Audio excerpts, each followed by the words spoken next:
Hello, everybody, and welcome back to another episode of Burst Stop Live. I'm your host, Jason, and we have Jim with Retro Space Codes in the house as well. Retro Space Codes, yeah, that's it. I was like, was that your old one? I got confused. No, that's the one. That's the one. Cool. Yes. Welcome. How you doing, man? Busy Oh, week. good man. Yeah, no, it's been a busy couple of weeks. To be fair, this is the third and final week of me being in a random location. They're all in the same building for where the studio is, where the music rooms are. But just got some stuff going on at the house and some bits and bobs. So just need to be out for a bit, and I've also got some stuff to be here for after, so it made sense just to do it all on a Monday. So there we are. But the job will be done tonight, all being well. Returning to the Lego Kingdom next week. So, but for now, while we're on the Outlands, we're going to go to space in a cool way today, man. Unitron.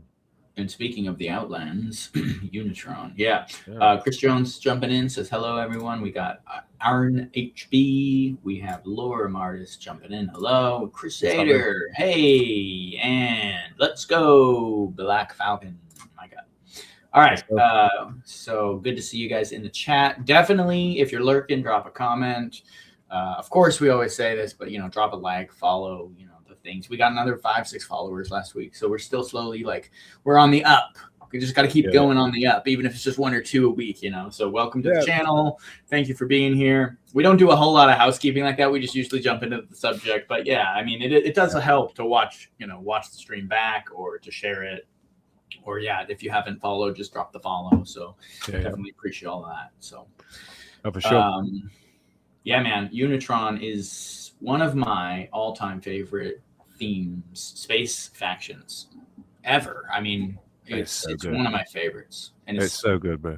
It's not a big theme. They only have like 4 or 5 official sets. Yeah. But man, the color scheme is so unique. Their interaction with the other faction, the Spireus mostly. I don't know, man. It's something that it was also just that time for me, right? Like it was right around that when I was getting into everything, and I was like, "Oh, look at these guys," Yeah, I mean, to be fair, dude. Whilst I fully endorse and love insectoids and UFO, this was the end of something quite classic space for me. Like these octagonals, the stanchions, the canopies, that sort of all the tropes, but in unique color blends and pushing the piece use every time. Unitron really represented the end of that for me. Although from the UK's perspective, we only had this one in Toys R Us. The rest of them weren't available in the UK.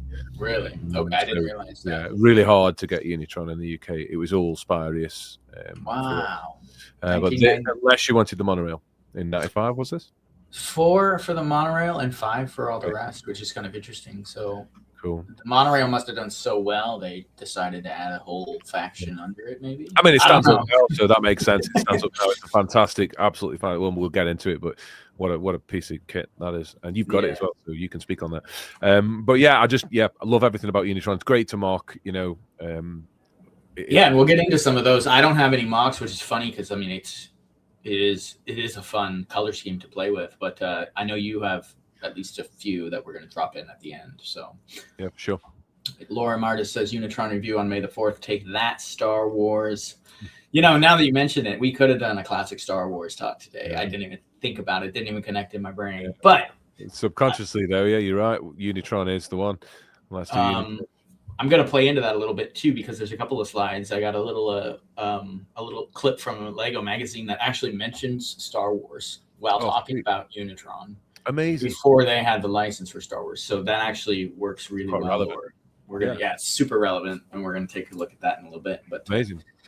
Some of the Josh says some of these had some of the best minifigs. Love the Space 2.0, dude. The helmet prints, the yellow and gray. I think that's part of the reason I love this faction so much.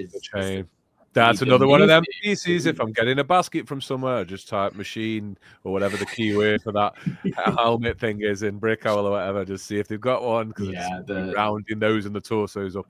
They're just great. I managed to get about 11 in decent order. Maybe okay, that's pretty good. I mean, I have the complete theme, so I don't know how many you get with that, but I guess probably around that. The torsos and helmet haven't been as difficult as you'd think. The heads maybe not either, because that.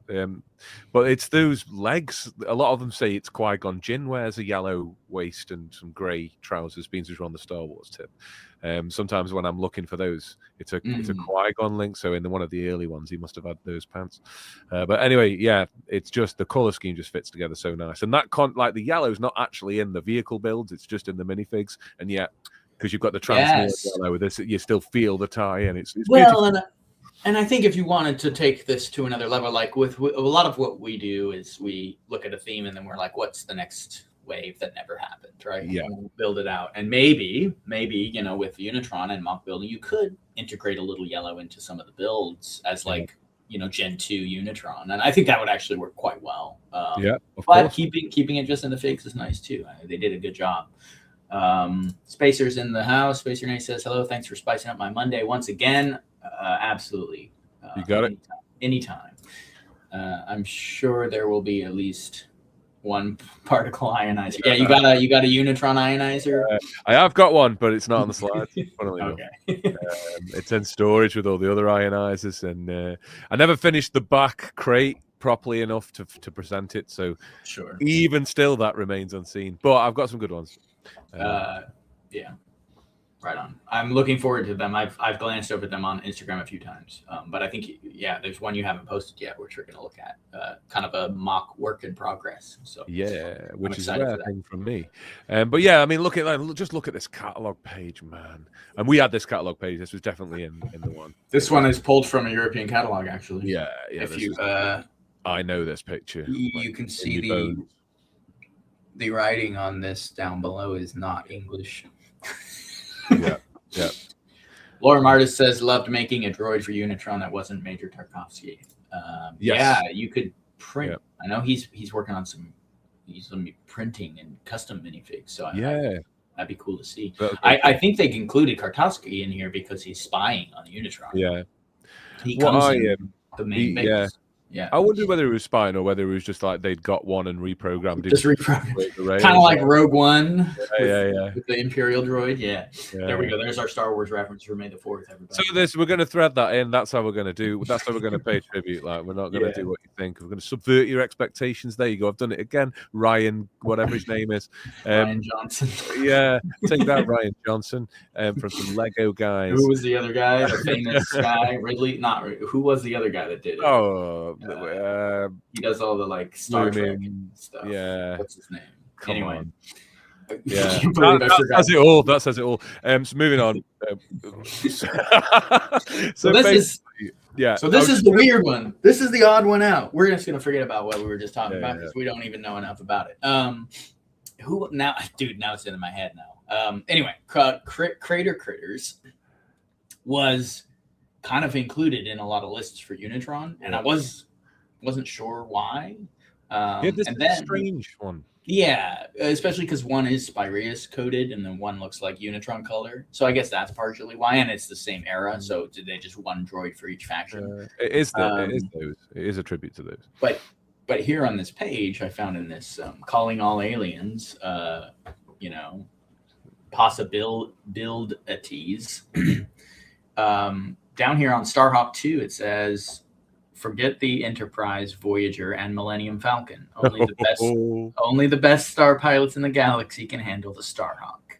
When its warp engines kick in, you'll blast to super hyperspace. You know this. So I just find it interesting that several years before, almost 5 years, 5 years before they had the license to Star Wars, 5 or 6 years, they were like roasting them with their own space themes in their own official literature here. So it's great. There's another reference for May the 4th, but that's so funny, dude. They just straight up just call them out. It's amazing. And I also go back to Crater Critters as well. I love that they're on the page as well because they're clearly quite humorous, but also really cool in some ways. I prefer the Spyrius one in this instance, but what I do like about the Unitron build is that it makes those phone slope pieces canon for Unitron mocks. So now there you go. I can do all my Unitron cockpits and just put loads of those pieces in because it's canon now because of Crater Critters. The Spyrius Crater Critter is 100 times better. Yeah, not even a question. There's just a bit more to it, I guess. some good arm Yeah. stuff going on, but some good brick built arm action going on for Spyros. It's just the midsection on legs are a little bit. I don't know. It's fun. It's a creative little build. I'm bummed. Yesterday I said I went down to a Lego convention in Oregon, and Yes. there was a vendor selling these crater critters. They had like 2 of them, and they were like $14 each. And I kind of wish I'd snagged a pack of them, because that's a pretty decent price for it. A lot of fun vintage parts and stuff in this. So yeah, it's good. I got something else, but like there's too many cool things I wanted to buy. But let's. I'm gonna read this page though, because this is actually one of the better insights into the lore behind Unitron a little bit. So I'm gonna read at least a little bit on this page here. It says the Unitron is at the crossroads of the universe. Aliens from all planets land here. Only you decide what happens next. So that's kind of a cool little quote. There aren't really any aliens in these sets, but maybe human factions were considered aliens to them or whatever. So like from other planets, you never know how things are in these. And then the crater critters, there's no place like craters to these robo critters who, with their infrared eyes, can search out the deepest, darkest craters. How are they walking on these craters? Makes no sense. A crater is a nightmare for both those builds, but that's still cool lore. Yeah, and then we got the crater cruiser says, just say, eat my studs, spy guy, and kick this crater cruiser machine into 6th gear. If you can't lose them, just bail in the detachable escape pod. That's sick. And so the real lore, though, the real kind of purpose of this faction is spoken to in Space Station Xenon here, or Xenon, and it says it's the command center for all Unitron forces. So it uses the word forces here, right? And then you'll spend a lot of time training here with top secret interstellar missions against Spyria's spies. Z, as we call it, is like combining Earth's NASA, FBI, and CIA. Perfect. So they're they're the Men in Black for Lego Space. They've pulled in, they're watching. Yeah. So they're like a hyper intelligent military faction. There's no, Lego has just said it right here. That's what they are. You know how we kind of like, is Mtron like rescue or like what is Blacktron or whatever? Like these guys are clearly military. Yeah, normal police, military police, and then these are intelligence. Intelligence, like, Ice Planet were cool like that as well, weren't they? Because they were kind of recon, kind of satellite orbit sort of scientist sort of orchestrated stuff. I know what you mean. They've all got a place where they belong in the Lego universe here, and it's just a testament to what a well-built Lego universe this is, just from the consideration and sticking with these different reincarnations of the classic style. Like I was saying before, I sort of almost consider the insectoids and UFO that came after this to be just a little bit more of a departure. It was a needed departure, and I loved what they did. It was ace. But when you just want just the wheels, just the angles, just the cockpits, just the lenses, but a cool new color scheme and some new figures, it would just be dead. Well, and this actually does set the stage, especially with them talking about aliens and things like that. It sets the stage for the next several waves. It does it well. RoboForce, UFO, and Insectoids, which I guess are kind of the same faction in different places in different frames, sort of. But it makes it so much better that there's that thread.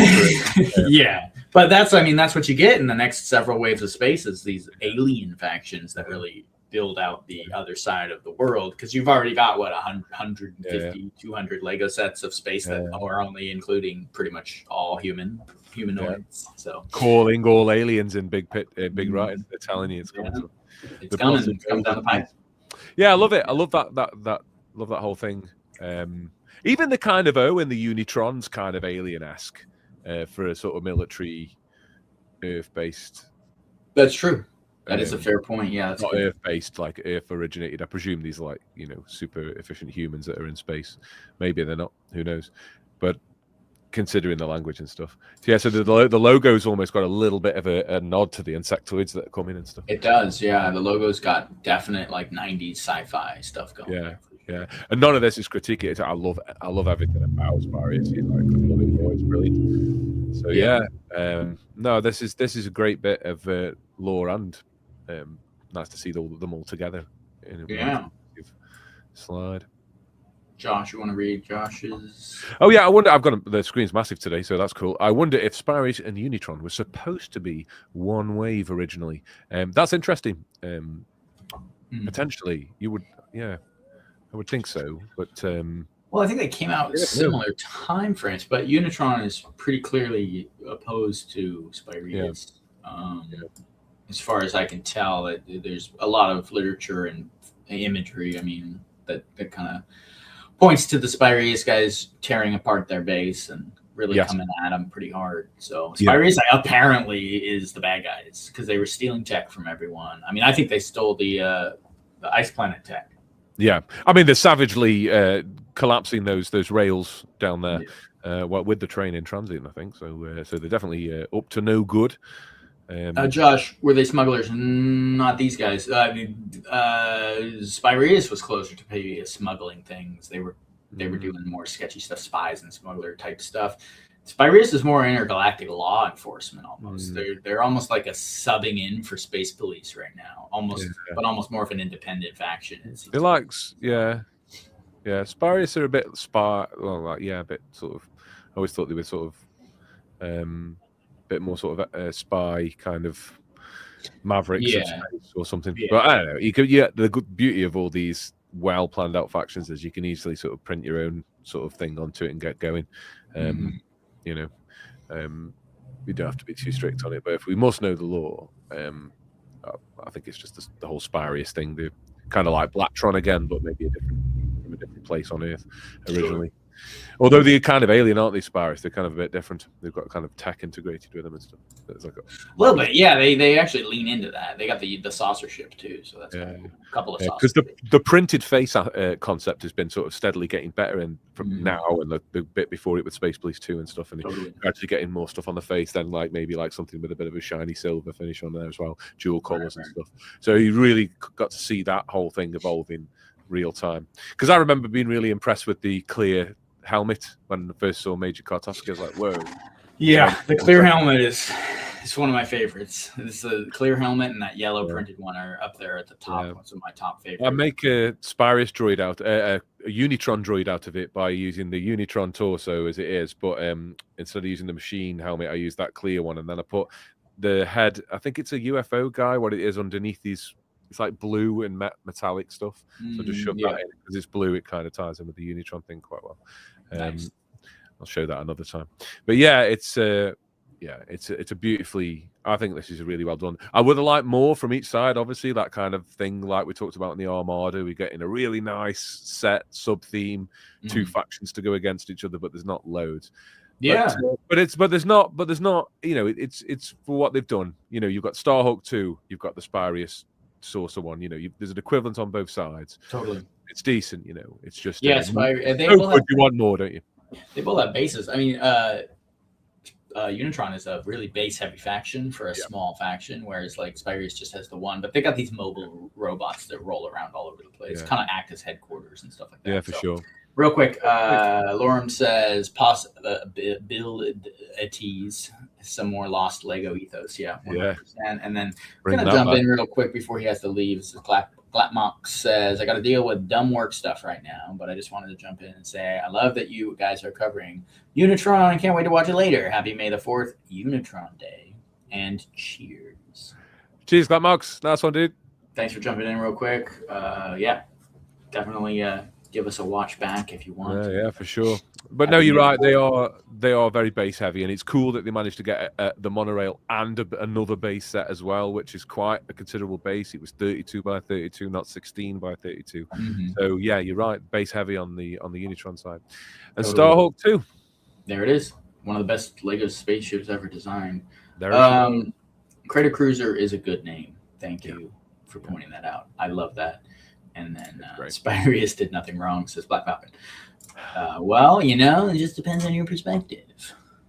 That's true. From my perspective, the Jedi are evil. Well, then you truly are lost. we got to bring in the Star Wars references as we go. It's just going to thread through subconsciously. We've already warned you. Like we were being honest. No, I love it. It's a great shape. Like it's just before they had some of the sort of few years yet till the angled slopes and different kind of ways that they'll do that later. And then we got this kind of staggered up.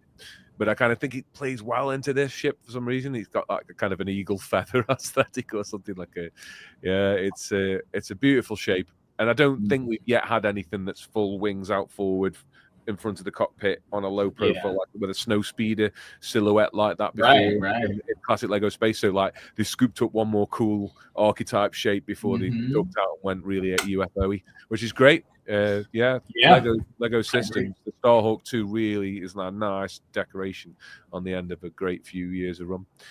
I think this stuff's more promising than Explorians, and I really like Explorians, Oh, I forgot about Explorians. Explorians is huge. Yeah, we got to jump into that. Yeah. Everyone forgets about Explorians, but Explorians is a big theme. So good.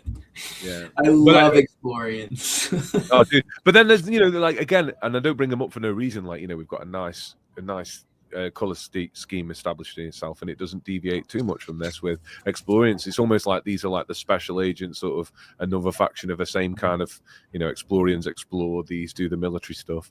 Totally. They're all kind of threaded. Who knows? And they kind of overlap a little bit, just barely. You could get some of these at the same time, and that works so well because Explorians are absolutely like. I mean, you talk about overlapping just barely. That's what I was planning to doing right now in 1994 or 5. They're just hanging on because there's the last of Ice Planet for a long time till it's the MF, or a jumper in a set or something. Yeah. You know what I mean? So, you're right. You're right. That's so it's happening all the time. If you look at the macro of like the lineage of all these beautiful classic sets, right through from classic era space. But what's different about this is you've got this. I really like the back section. It's really interesting. I think that might be like a hyperdrive cover or something. Like I don't know. There's not much storage behind that thing, but that thing folds down, but there's a big old hyperdrive of some sort posted behind it, I believe. So it's got an interesting design. I think it's just fun, and of course, I mean, we can't forget to mention, and we'll get into it more maybe, but all of the cockpits on all of these fuselage pieces, they're all. You see the little arrow above them. That means that they pop off, and they, for the most part, universally clip to the other ships and vehicles and even bases. So it's a pretty cool system they've created, and of course it speaks to my love of systems and like modularity throughout a theme. This is their tech. This is the big tech they have, is their interchangeable cockpits. So I think that's pretty fun to see, and it was kind of a fun little thing I learned kind of as I was building and creating or gathering these sets together and playing with them. Because I didn't get any of these when I was young, but I got the whole wave when I was a bit older. And I see. Yeah. Funny thing, I bought the monorail on eBay.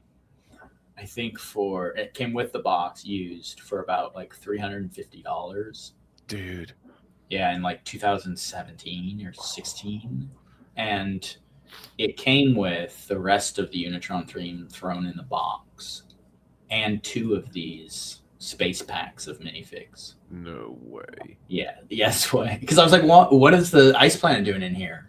And I was like, oh wait, I sorted out 4, 4 of these or 5. Yeah, 4 of the Spireus guys, 2 Karkovskis, 2 Ice Planet, and another extra 2 Unitron guys out of the box. And I was like, why? And then I realized, it's whoever sold this to me had 2 of the space packs for the figs. That's so cool. Just threw them in here Full shebang. Along with not just that, along with, I believe the only one that didn't come with Space Station Xenon, I already had that. But the other, the Crater Cruiser was in there. I can't remember if Starhawk was in there. I may have gotten that later. But there was also like 4 or 5 Explorian sets in the box. The little snow patrol or the little snowman looking outpost. what is that one? Alpha Cent? No, what is that one called? Yeah, the one that you filled in a rain check for. Yeah, that one. Yeah, there was that one. There was the crawler with the arms. That one was thrown in there. The little dish that they fly around on. The little that was nice. Hover dish or whatever. Hover or something. What was that called? Hover wasn't the name. But anyway, all of that was just like the guy just kind of was like, here's my space Lego stuff. And he threw it in the box and just put it up as just the monorail, on eBay. And I was feeling, get this, I felt like kind of like I spent too much on it. Yeah. At the time. I was like, maybe I shouldn't have dropped like almost $400 on Lego on eBay. And now I'm like, dude, everything in there is worth $400. Like, yeah. Crazy. Anyway, perfect, bro. It's perfect. And that's why you did it, because you subconsciously will have known that. I mean, it just had to be done, man. And then all the extra stuff in there. It came up for me when I was at the midst. I think it came up for me, the monorail, the Unitron monorail. Nice condition as well, man. Like the guy that got it all nice and bagged, and he'd either washed it or took care of it. It was all nice. And he had real close-up pictures of everything, and he'd kind of got the stickers on the bags telling you, which parts of the instructions the bits are from. Right. Instructions not creased. So I was like, this has come up. And it was about 450, 460, 460 quid, something like that, plus like 20 quid postage. So nearly 500 quid, basically. Right. And at the time, I was kind of in a position too, because I sold all that old mixing stuff. And I was like, I could just get that and then add onto that and just have a huge base. And at the time, I just chose to get the Mega Core, the Message Interceptor base, and I choose to just get more stuff for that amount by spreading my shopping around. Totally. But I do sometimes wonder, because I always got my eye on it, and every time I see it, it's just more standard. It's it's worse condition than the one I saw. Worse, right? Double the price, worse the condition. So 600 missing some tracks. Yeah, I'm just gonna have to be humble about the fact that I missed that one, and if I'm getting a Unitron monorail, it might be just because I've got some monorail track and I build a Unitron mock on it. That might be right. Yeah, no, I feel that for sure. I was just right time, right place, and I did have to bid against some other people for it, and I just ended up getting it, but it was a pretty intense situation. Yeah. Well, I'm glad you won that one, dude. That's a great one. And another. You see, these things can happen. Yeah, I'm happy it happened. Of course, I included this little space pack. They don't come on the brick set list. For whatever reason, they don't include this as part of the Unitron theme. But I mean, it's got a Unitron guy in the battle pack, so I had to put it up here. Yeah, man, no, it's got to go. It's got to go on. It's the other set. Done that with everything else. Yeah, I like the color scheme on this one as well. It's like going back a bit, similar to M-Tron. It's like M-Tron's back graphics, vaporwave graphics, mixed with Explorion's a little bit. It's like a bit of. It's really cool, like the purple to offset the blue, gray, and black. It's just dead nice. This is like, I'd love to get hold of some like vectors of the style of that background to be able to put them on. Yeah, it kind of reminds me of. Did we look at your Graytron the other day? Yeah. It kind of reminds me of the purple and the gray. Yes, on the background there. Yeah, it could be cool. Yeah, but anyway, just shouting out there. Look how good the box art still is at this point. Totally. Fantastic. We've even got one wheel in the ditch, one wheel on the hill on this one, haven't we? Yep. He's showing off what it can do.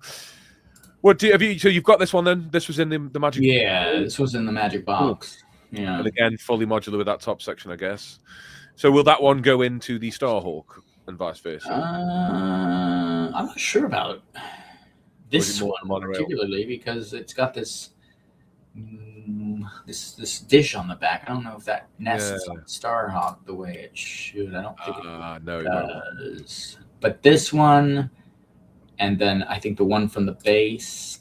Yes, and then the one from the monorail all kind of interlock. And this one might kind of sit on the monorail, actually. I can't remember exactly the how everything works on these guys, but they're all pretty interconnected. Link in all of them, if you. Yeah, this one might be the odd one out. I knew there was one that was kind of a bit of an odd one out, and it might be this guy. This I like the progression of the wheels on this. You see that? Yeah, no, it's kind of goofy, but also like you would do it. It looks cool. Yeah. I've seen a few people bang another small one in that gap and another large one in that gap, and kind of have that. I've seen some people do that. That kind of looks cool. The thing is, like this does that that thing that really annoys me about classic space builds, and they do this on some really cool sets and really cool factions. Is leave like the bottom bit of the cockpit either side of your legs open in space, but like the rest of it's so well done, and you can like. And often, if you get in there with some different wedges and stuff, you can get it sorted in the same bit parameter. But like even the ship at the top does it. If you look carefully, it's a 33 slope, creating a nice triangle vacuum of space there. Now, I know that's a bit OCD. I'm not suggesting that would affect the quality overall of a great set like this. It's just it does. I always, my first thought when I see that is I just need to fix that up and put a piece on the bottom and wedge it in tile. Cool. Yeah, now they're airtight. It's just it speaks to my OCD more than Lego. But I always saw people who feel the same way. So it's something that does kind of. It draws notice sometimes. I always considered a lot of Lego space as kind of like a Star Wars situation where there's going to be on planets that have atmosphere, and some of these are going to have open cockpits and things like that, or like areas. It just doesn't really matter too much because it's sci-fi. Whereas like, maybe Lego Spaceport, right? That's like sending people kind of more realistically, or even some of the Lego City Space stuff they do now. I think they've actually done pretty good job enclosing most of their, airtight areas and having airlocks actually. And stuff they're all over it now. Like it's a different thing now. This was more kind of like playing with angles and the pieces that they've always used to try and put the picture together. So it's not like it's definitely not criticisms on the set. Like I say, it is a me thing. It's something I go and kind of work around when that's totally understandable. Yeah. But no, I by the same token, I totally see the other side. You try and build the shape and the image of the thing using the restricted parts bit, and you've got to think about the alt builds, back of the box, all of that kind of stuff. Sure. Well, I think ultimately it's a preference or even a faction thing, where it's like sometimes maybe you'd want to build a faction that's clearly deep space, like they're out on asteroids and things, and you need to have enclosed areas and protective gear. And then sometimes you're building maybe an Atmo area where it's open and they can walk around. Like it's like for oxygen, it might be to detect a different thing, like a certain light reflection that doesn't affect them. So that's cool. And that could be based on the faction, or the location of where you're building. So I think it could be a lot of but I think both takes are pretty valid, as far as space. No, for sure. My only thing gripe with this is what it should have been. This should have been full mega core scale, those huge giant loads of magnets, loads of detachable pods, like a huge big version of this. That would have been great. That might be a funny one to try, starting with the medium wheel, then to the large, and then to the giant or something. Well, I haven't even tried yet. Maybe that might be something I lean into. I haven't been building as much. It's been hard for me to put in the longer hours to get things done. So I'll sit down for 20, 40 minutes, and it just doesn't quite. I'm like, okay, I got 25 more pieces added, and then I got to go do something. So it's been hard for me to get more of the digital builds done to post and stuff like that. I haven't been posting as much, but what was I going to say? Maybe it would be fun to build. I haven't built like a mobile work platform kind of base type vehicle with the big wheels and stuff like that. I haven't really done it as much as that, and I really love the concept of like a big mobile thing like that. You should Unitron lean into the base side. Could be cool with like a couple of these pods that clip in and then fly off the base, with the big wheels and stuff. It could just be a big build. Like, I don't know. Great. I'd love to see that, something like that. You'd kill that. And they could lean more into the building architecture, even though it's on wheels and stuff. I bet you'd be really good at that. It'd be fun. There's a lot.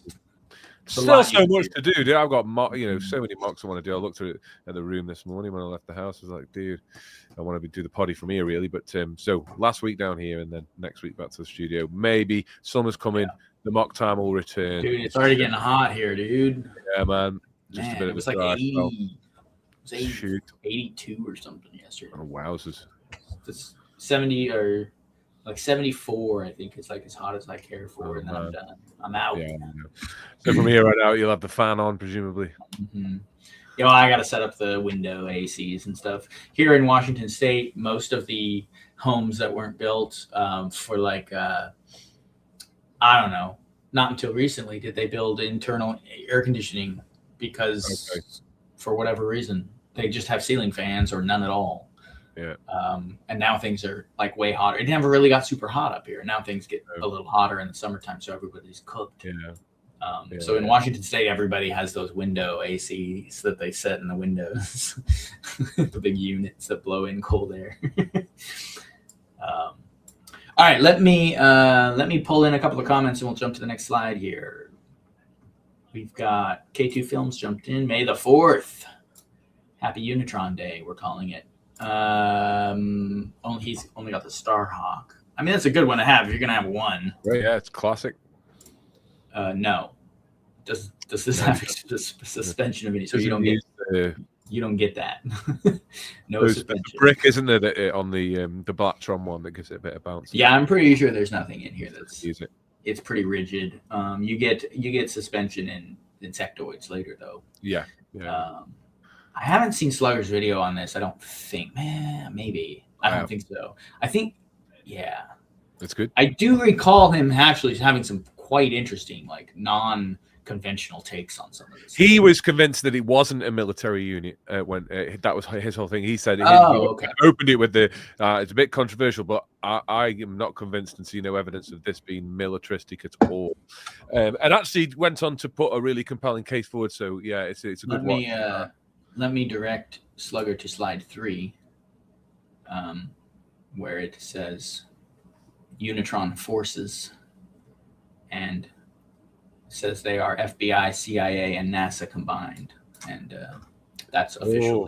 See, now I'm wondering whether because Slugger's normally really on with this, so now I'm wondering whether did he say that? Or have I just invented that? I'm pretty sure he does. I think you're right, because that's why I was like in my head it pinged that he did have a take that I would not necessarily have agreed with, or that it was like a hot take almost. Yeah. He has a lot of hot takes, but he always wins me round when I watch the videos because he presents them with such care and detail. So yeah, that'll be an interesting one to try and figure out.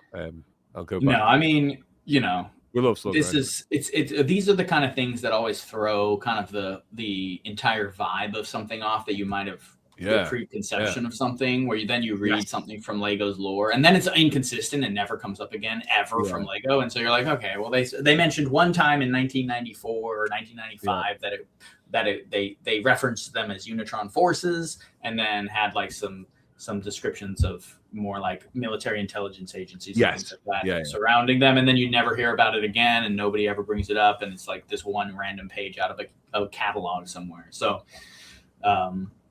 anyway, that's pretty consistent with Lego's like presentations of their themes. I'm all for Unitron being something else. I'm just curious. Now I want to go watch Slugger's take, again, because I'm almost sure I did actually see that one. Now that I'm going to watch it again just because it was good. Anyway, go watch. He's got great videos. Go watch his stuff. Dude, we had him as a guest on our show. Yeah, you did Life on Mars, didn't you? Yeah, he did Life on Mars with me and Andrew, like a year or two ago. Yeah, it was fun. They had some cool builds out on the table. So there you go. I mean, like, oh, sorry, let me pull. Make what you will of them. I just think they're great. I just see them as kind of another space police or something. Not a space police, but a militaristic thing.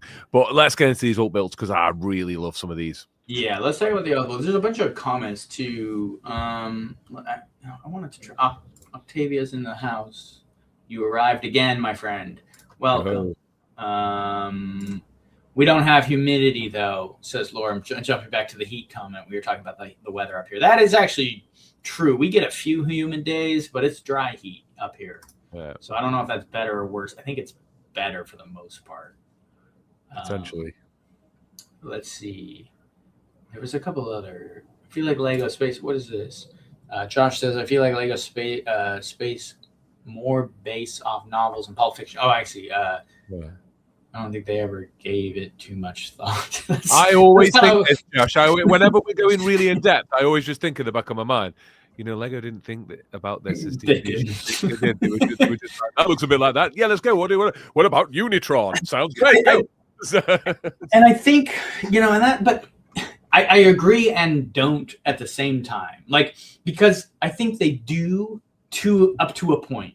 Yeah, so because you can see that they did think about like the gear in Ice Planet being like, transparent orange to represent perhaps heated gear that helps them fight ice conditions, right, or something like that. So or even with the Lego City Space, where they have the little chiffon pink crystals or purple crystal looking opaque crystals. And then they have the battery packs with the opaque tubes derived from those crystals. And even the 4+ set was like a crystal processing facility to make the batteries that all of their chips run on. Right. So that's like, okay, well, they clearly thought that whole system through, and then that's true. Lego City Space.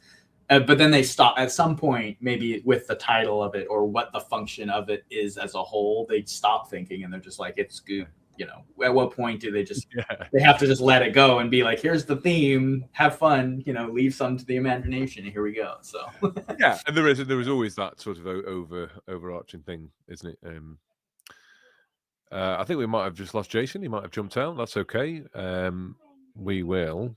I haven't got any of the slides. I'm just going to keep things rolling a minute here just whilst he comes back in.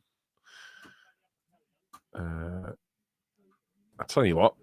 Oh, he's back. I had a contingency for this, but he's coming in, I think.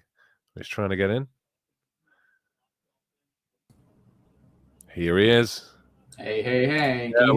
Yeah, no worries, man. I was just about to start doing my fill-in routine, and then you came back to us. The tab crashed. The whole thing went down. So oh, dude, no. I'm happy that it still somehow stays on air. I guess because we're using a service. So I think as long as one of us remains. That happened with Andrew a few times when I used to do the show with him. So I do have to pull these in though now, so everything is going to have the little circle loading on the rest of the slides. That's okay. We're back up and running. So hopefully that doesn't happen again. That was crazy. That's the first time in 20. Hey, episode 20, guys. Yeah, man. And I thought it was going to be me being in England if there was going to be a problem. I didn't. I thought it'd be coming my end, but there we are. It's all good though. You were back really quick. It was but a little glitch, and certainly not enough of a tech problem to detract us from talking about these great old builds. There's something on each one of these that I really like. Why don't you go off? Yeah, go off on these alt builds. Let me. I mean, the dual cockpit thing. They've really taken advantage of that. I love this weird crawler with this kind of neck out. I'm going to show you a mock in a little while that is kind of taken a bit of inspiration from that kind of configuration, but mine's not on wheels. We'll reveal more later. But I do love the way that they've done that, even if it does maybe look a bit chintzy and a bit like it could probably snap the top off quite easy. Sure.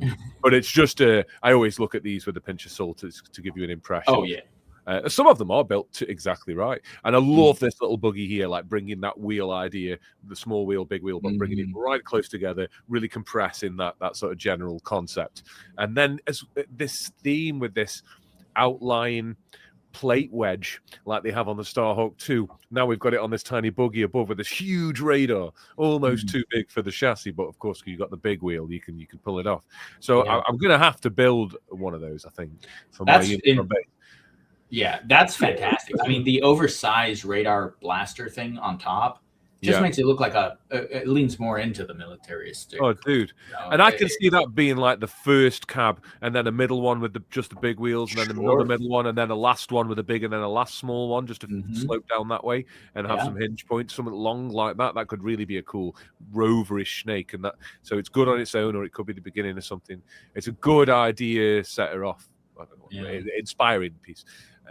And the craft is good as well. The craft's nice. I can't quite see. I'm going to put full screen because there's some bar stuff going on at an angle. I see that as well. I think those are just bars that are.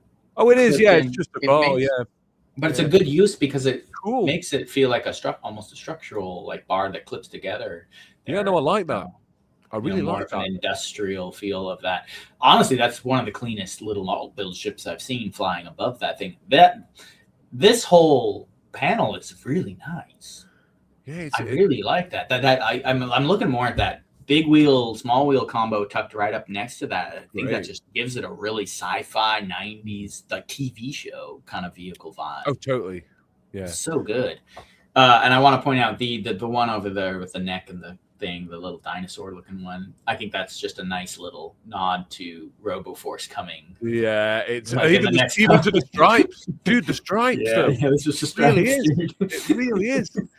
It's literally when it came time for RoboForce, so like, right, what in the past few years have we done? I really enjoyed this. Let's make a whole. Check that back of the box. Oh yeah, like I like the striped neck thing and the animal. Let's make a whole theme. It's very cool. There's a really Cosmic Brick also did some instructions for this one of the Starhawk 2, the top middle with the sort of rotating front cockpit and the wide. I love that. That's a really nice build, a really nice mock, and he put a lot of effort in, Cosmic Brick, on Instagram to making some instructions for that. So you should check him out if you want to check that. He's a great guy. I think he's maybe has helped your show before with some M-Tron mocks at some point. So he's a cool guy. And then at the bottom, remember him? His name's Chris, I think. Yeah. At the bottom, in the middle, with the big planet in the background, that's a really interesting. There's some really interesting stuff going on here. This is something a little bit in a new direction, which is suiting to you. Quite like this. It's kind of a satellite-looking sort of ship. Something maybe more. Yeah. It reminds me of something I'd see in a movie more. Yeah. But it does culminate forward to a cockpit, so I'd like to see someone hold that and swoosh it so I can see all the angles and stuff. Yeah, that one's hard to see from this little image. It's got a very interesting shape. I love this one, the one up above it with that rotating cockpit. Yeah, it's great. That just looks nice. I really do like the vibe of that. And then on the side here, we have the Starhawk kind of parked with its pod launching. Lovely to see it in this configuration, and I'm guessing that plate's out the other side, that it's balancing on. Yeah, the wedge plate that's out. So it makes like a little it's down on the cones there, on the trans cones.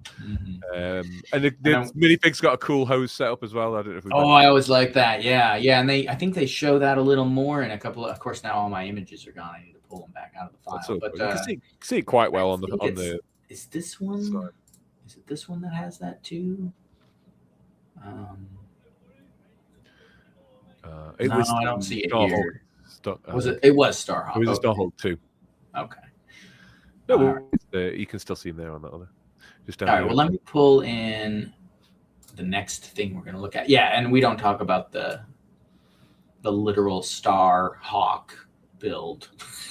No. On the side here, whatever that is, it's an actual star, a plate star thing. Yeah. What is happening?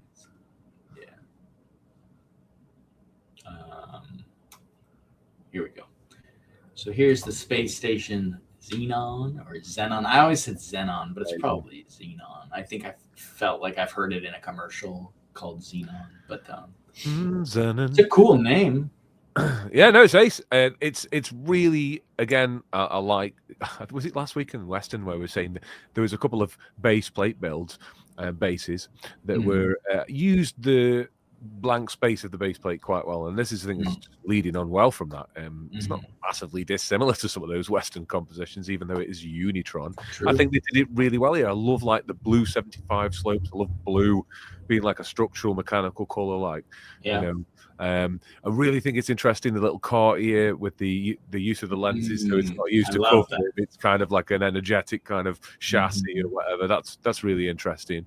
And then the nice something going on inside the burps. In Castle, you'd have a skeleton. In this, you've got like little generators and stuff. It's just they're like energy cells. I really like it. I do rate the set, and of course, I'm always a bit of a sucker for the kind of Supernova 2 single, hexagon.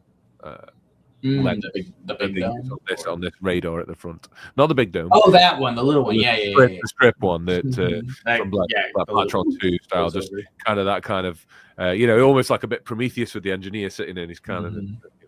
It is because you can set a minifig in there and you can turn this whole thing, and I think it might lift up as well. It's like a big radar system of some sort. It's pretty cool. I also really like the little radar Dr. Seuss arm-ish, the little one up on the main base next to the big where it's just like doing. It's like poking up like with 4 angled like clips.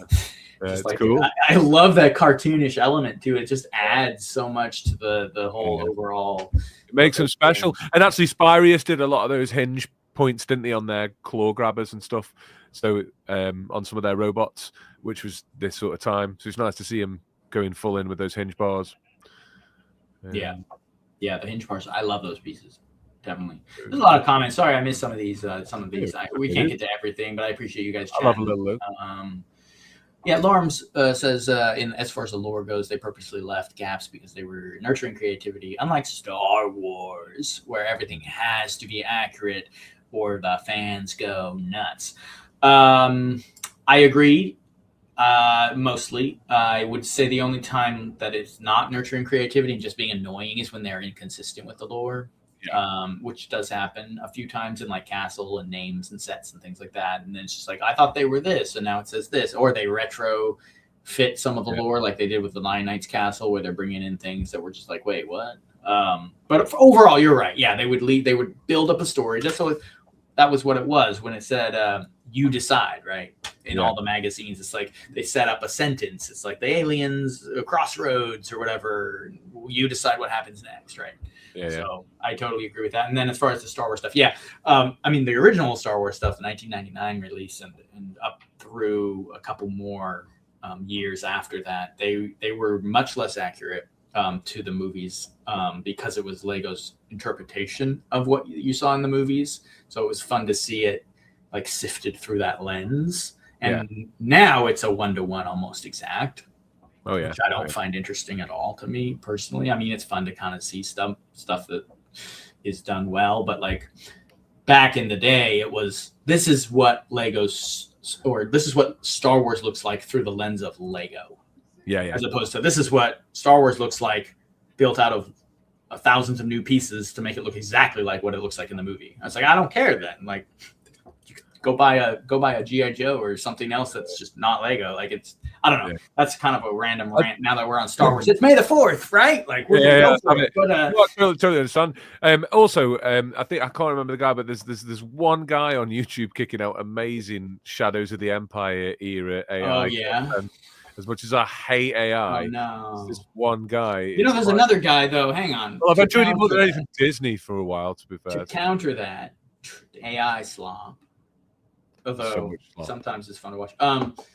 To counter that, though, there's another guy on Instagram who has a huge following and does like oil painting, Star Wars, like comic book style, like amazing. It's like a full-on horror story of like Hoth and like zombie troopers and like all kinds of like wampa creatures and things, and it's like the Empire versus like horror, like almost like what would you call it? Like Resident Evil meets Star Wars. And it's all no AI done, like it's all hand painted or like oil paintings and stuff. It's like, and he does hundreds of them, He's telling a whole story. It's the most insane thing I've seen. Oh, and oil's even more impressive. I think it looks. I could be wrong, but it's like all I know is like this guy paints like. Yeah, no, I'll check it out, man. That sounds really interesting. Super gory, like it's super visceral, like very, very crazy stuff. It's basically, I don't know if you read the novel or knew about the novel Death Troopers, but it's a story based in Star Wars about a derelict Imperial ship that had a virus. I've read it. I'm aware of it. I'm aware of that lore, but I've never read it. It's the only, as far as I know, it's the only zombie Star Wars official canon. Yes, it's just one novel called Death Troopers, but it's some of the best Star Wars content you can find out there. Amazing. Anyway, I don't know how we fell onto that. That was Laura. Thanks, Laura. One more thing I like about this in terms of the mock perspective is I like that it gives us the 10 by 12 by whatever it is, the wedge plate that fits underneath the quarter dome in grey. I like that. That's quite hard to get, but it's hard to get where I am. But it's nice to have in light grey, good condition. The base plate, not the base plate, the plate underneath the quarter dome. The sort of it's got like a recess cut in, and it's an used all through the system here in Pirates and everything. Sorry, but just nice to have that in grey. Definitely, I appreciate that one. For sure. Also just to finish my rant on Star Wars, I wanted to pull in the fact that the original Star Wars sets had alt builds and they weren't accurate. Like, and you could build like a Boba Fett helicopter, right, on the back of the box and stuff. So it's still, I think, technically upheld the spirit of Lego. And now, of course, that's all gone. But and now, and it's also the fans' fault too, because the fans are voracious. But at the time, you know, the fans didn't really care. Take your kids, they'd watch the movie, build the Boba Fett ship, and then build, you know, the helicopter or the walker or whatever weird creation was on the back. Turned Jabba's sail barge into like some sort of like sailboat or he had some there was wild alt builds on the backs of Star Wars boxes. So at least originally. It is the perfect day to dunk on Star Wars though. That is fair. May the 4th. And Octavian or Octava says this is better than Star Wars. Yeah, I just think it's funny Lego themselves dunked on Star Wars with this theme. Yeah, it's better.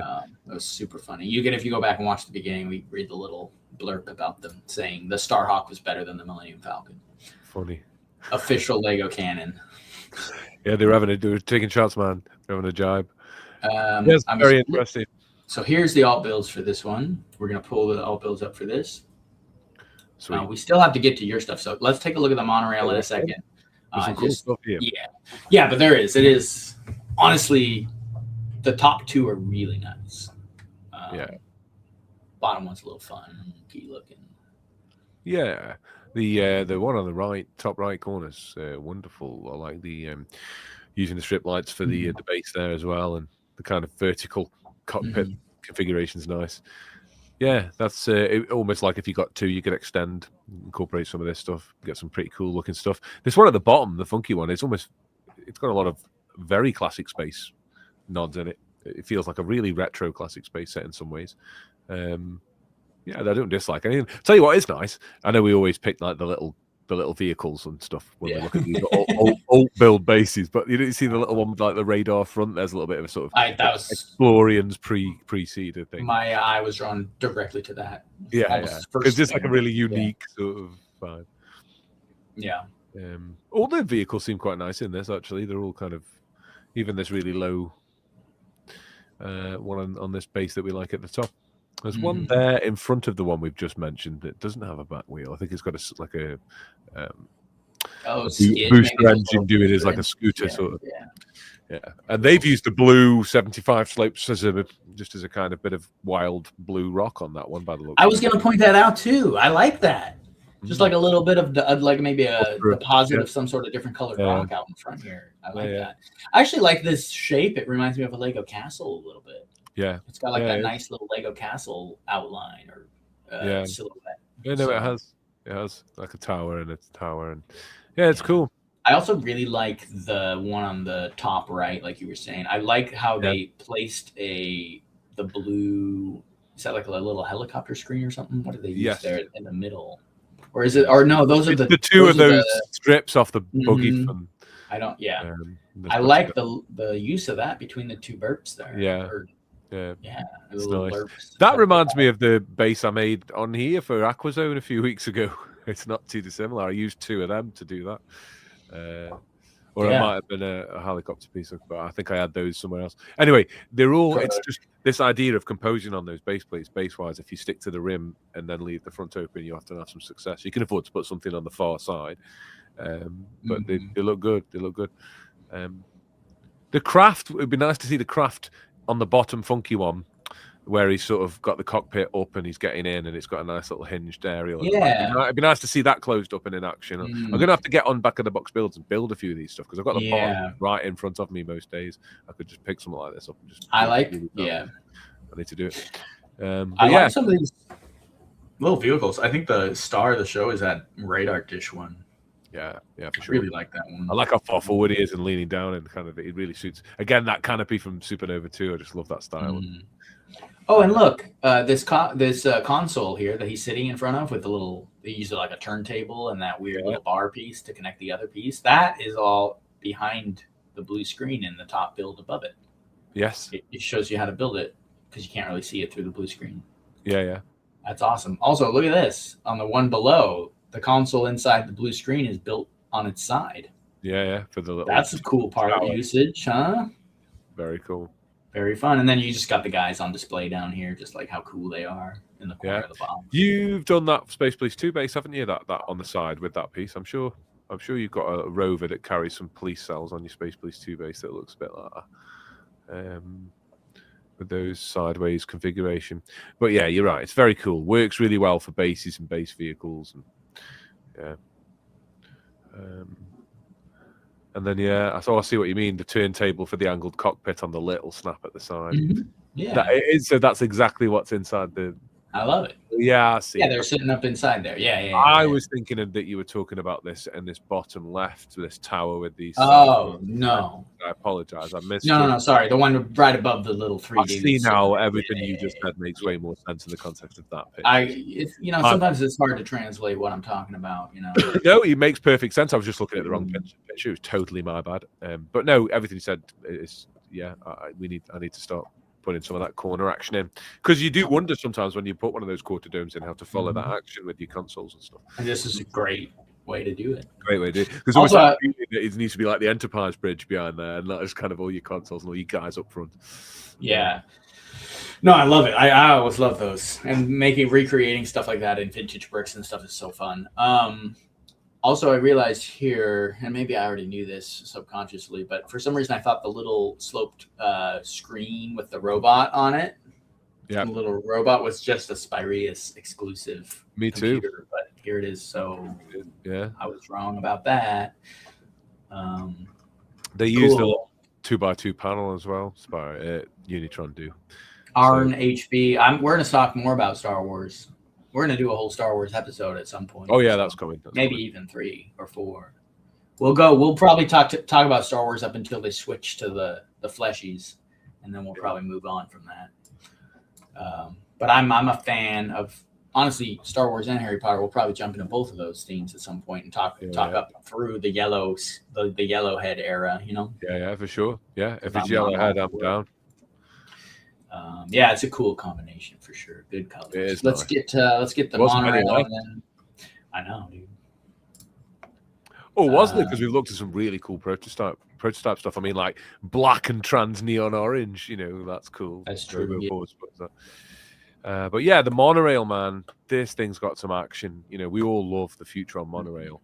This just takes it to a little bit of another level of, features and modularity, and you've got this, Jason. So you can speak on this one with first-hand knowledge, which is great. This one's insane. It blew my mind. I had no idea. I bought it because it looked cool. I didn't know the functionality of it was so intense.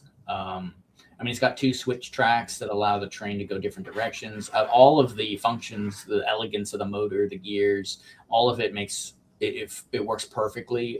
You control it by little switches next to the tracks. So if you turn it one way, it'll bump the little switch inside the train and make it go the other direction. You can turn the other way and it'll keep going, or you leave it open and it'll keep going in a loop. Wow. So you can actually control it without having a switch panel or any kind of power to the track. You can control it by these little knobs that kind of slide over the track slightly, and then it'll bump the engine trigger and make it go a different direction. So it's insanely engineered and elegant, but it's not just that. There's 5 functions on this thing. It'll actually take the pods and it will drop them off physically at different locations based on the way that the slope will catch on the other piece of the pod. And then the car and the train will drop away. So you can tell it to drive up to the top of the station and drop a pod up on the top. And when it goes through the main angled panels, there's a rubber wheel that the side of the train hits and makes the radar dish spin around and goes through the station. And then if you park this big wheeled low rider up where cartoscopy is sitting right here, if you slide that over the track, because that's where it positions, you can have the train drive down the slope and it'll drop the pod directly on top of that wheeled section, and it will also push the wheeled section off of the track. And so if you're on a hardwood floor, there's enough momentum to actually push the whole vehicle and just kind of let it free roll away from the base, like it's docked and then moving off. All of that's built into this as just as play features. It's insane. It's absolutely and I had no idea. I actually didn't know. They kind of show it in the little arrows and the little pictures on the boxes and stuff, but until you actually turn the thing on and start seeing what it does, you just have no idea. So no. actually, Yeah, crazy. I've watched a couple of really high HD videos, Jan Bricks or like whoever, doing this stuff, and no, every time, one day, but it makes me think what other things would be possible with the monorail system, Yeah, I mean, they did such a good job with the disconnecting pods and stuff like that. But I mean, you could even I have a few bags of track that you can just add to it and let it just cruise off into other areas, or build like caves and systems that it can go through, or even another spaceport, and you can use those little bumper. But so there's there's the sliding tracks that send it a different direction, but there's also the little control tracks. Yeah. So if you have one or two of those, you can have it. Yeah, you can have it go all the way to the end, and then it'll just bump into it and start driving back the other direction. Or you can. So you can even adding just one of those into an extended track system will allow a bunch more features and movement in the train. So it's totally crazy. It's a good. It looks amazing. It's peak. It's Lego engineering at its peak. It looks amazing. Nothing as good as this. Holy Grail in space. It is. It's a Holy Grail space. I mean, people talk about the other one, the monorail from what's it called? Futuron monorail as a Holy Grail. But as far as functionality, this one's actually got it beat pretty hard. This one always looks a little bit faster when I see it in action, but that might just be because of what it does. I don't know. I don't know if it's faster, but I mean, I think it's more track, right? It'll be the same. It's just an impression thing I get sometimes, but I think it is more. The other one is the same, yeah.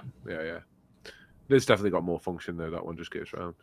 Yeah, and there's also so space is a huge issue with this. It's massive. It doesn't fit anywhere except the floor, and then you don't want to step on it. But it leaves room if you have table space for it or something, and you want to have this up. It leaves room for you can place Space Station Xenon inside the loop.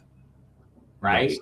So it has, if you add that to it, it just completely changes and makes it look like a whole on city. And then you can add those other vehicles parked, and docked. There's a whole docking system on this that you can't see. There's a big arm that at the station, you can put one of those pods on a big arm that swings over the ramp of the plate. Oh, right. It swings back and forth, and you can swing it over and then have it clip onto another ship and fly off. So there's also a whole docking system at the port for the pods. Amazing. That you could just park, your. It's on ground level and comes up, or is it on this? No, it's on the top. Yeah, it's on the top here. Oh, yeah. Right kind of where that guy's standing. Oh, actually, I think he's standing on it. It's just facing us, so you can't really see. Yeah. But it actually comes out quite a ways. It's like a big arm. That, I see what you mean. Yes, I know what you mean. It's like a service arm. Yeah. Yeah, it's a big service arm. Yeah. So put those basement, maybe a couple of original mocs all around this, and then this would be like a huge complex, and then bring your Sparius robots in to come and rip the track up and attack, and then you got yourself a big battle. Has a good point. Kind of what we're saying. This was the village of 1995 space. Yeah, a great centerpiece. Yeah, it is. It's the city. It's the big castle. It's whatever centerpiece to anything. Move over Winter Village. This is going in the window today. Space Village. It's the what would you call it? It's the Imperial Trading Post of space. Yes, of course. Yeah. But a lot bigger. On steroids. No, it's beautiful. I love the Barclays. So we're looking at it. Of course, all the monorail stuff's a marvel. Even looking at the base S quality. I mean, we've seen this 2 panels on that raised base plate like that before with Blacktron 2 for the Alpha Centauri out. I think that's the right name. We've seen that shape before, but it's used lovely here because the ship fits through it so nicely. And then I like some of the structure on the other side. I like the fact that they didn't just keep it on the raised base, but we've got some burps. Always nice to have some burps, some nice window pieces, and a little command center, and the stanchions in a V configuration. Yeah. It's all just very nicely done and looks great together. And it really shows off the color scheme. You get a lot more light gray. In the Xenon Xenon, you get a lot more blue. So it's nice that it's nice what it gives the mock artist in terms of palette across all the themes, all the sets. Sorry, of the theme. Take a look here. Yeah, a lot more blue highlights here. So, but imagine placing this down inside the loop of this. Oh, dude. I mean, it's beautiful. It's just great. Yeah. Incredible. Octavus says it gives me Metroplex vibes with the Xenon station. Yeah. Did this get a unique box art background? It's really cool. I mean, this is the same, right? Box art is like quite similar. It's pretty close. It's that big yellow planet in the background. And there's purple and green and those sort of grid-like. I think you get to see the different zones within that setup, but like there we go. I think you get to see a bigger version of it here because it's so large. But this looks great. This is one of the greatest like big box art. I remember looking at this in Toys R Us as like this. Yeah. Wow, I must see it right close before my eyes. Never a hope in hell of affording this when it was out. But it was I mean, what are we looking at here? When it came out, it was $178 in 1994. Yeah, so that's a pretty spendy bit. Like 100 is like the fact I got it for like 300 it's barely double. It's amazing. 350, something like that is so that's actually pretty. You've done well there, bro. Not to mention it came with another like $200 to $300 worth of other space sets in the box. Yeah. Data trading post maybe in case you filmed. Also, he said the picture doesn't show it. Doesn't really show it. Do the size justice until I watched people's videos on this. Never realized how big it was. Yeah, it's huge. It takes up your whole floor. Yeah, it's like a train set. Essentially. Well, it is. Lego. All right, let's do one more comment, and then we'll pull up the alt build, and then we'll get into some mocs here.